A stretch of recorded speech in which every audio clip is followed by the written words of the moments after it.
السلام عليكم ورحمة الله وبركاته.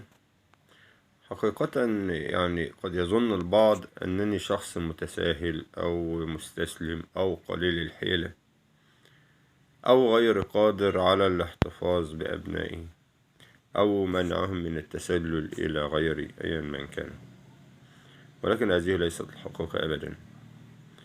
الحقيقة المطلقة هي أني لم أنجب أولادي ولم أقم بتربيتهم كي أحتفظ بهم في دولاب الهدايا، ولا أجعلهم في محبس تحت أمري في أي وقت كان، ولا لأتكسب من عملهم، ولكن قمت بتربية أبنائي لأن هذا واجبي، ولأنني راعي فقمت على رعايتهم وتربيتهم لأخرجهم للحياة ينطلقوا فيها كيف يشاءوا.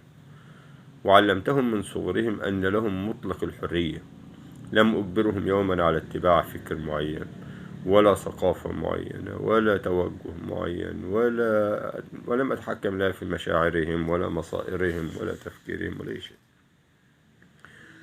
ولم أفكر يوما ما في السيطرة أو جعلهم شخصيات ضعيفة تحت سطوتي، لا بالعكس. دايما حبيت أن ولادي يكون لهم حرية الاختيار، حرية التحرك، وحرية التنقل، الحرية في كل شيء. ويوم ما أفكر أنني أسترد أولادي أو أجعلهم يكونوا جنبي وكده، لن يمنعني عن ذلك مانع، ولن يستطيع أحد أيا من كان هو أن يقف في طريقي، لأنهم جزء مني ولا أحد يتخلى عن جزء منه. أطلق ليدي حرية الحركة بجانبي، لأني لا أستطيع أبدا أن أسمح لأحد بأن يقطعها أو يفصلها عن جسدي. أترك أذني في الخلاء، ولكن لا يستطيع أحد أن يقترب منها ليقطعها أو يقتص منها جزء أو يمسها بسوء.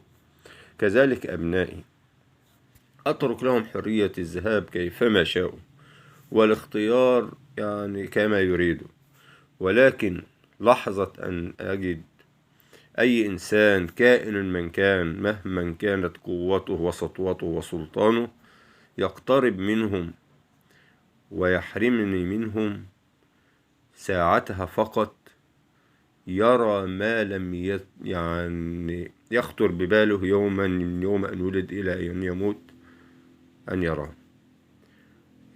ذلك ليس تهديد لأحد، ولكن هي الحقيقة التي لا يمكن لأحد أن يتغافل عنها. أبنائي هم جزء مني، أنجبتهم وربيتهم على عيني، وجعلتهم الحمد لله وبفضل الله ناس محترمين، وتربيتهم أنا راضي عن تربيتهم إن شاء الله. وإنما كل إنسان فيه ما فيه وله ما له وعليه ما عليه، ولكن أنا إن شاء الله راضي عن تربية أبنائي.